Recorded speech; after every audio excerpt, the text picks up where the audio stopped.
Yon, isang malamig na gabi sa inyong lahat. Welcome to the Great Joyce page kung saan luto ng asawa ko ang bida, siyempre.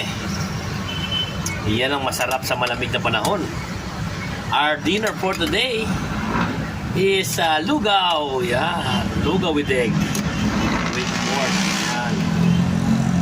O yun o, sarap o. Saktong-sakto. At buti naman at wala na ulan.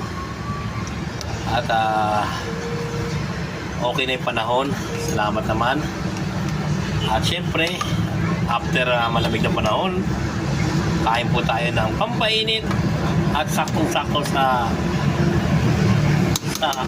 sa malamig. Simoy ng hangin. Ang lugaw. Tama ba? Pasko ba?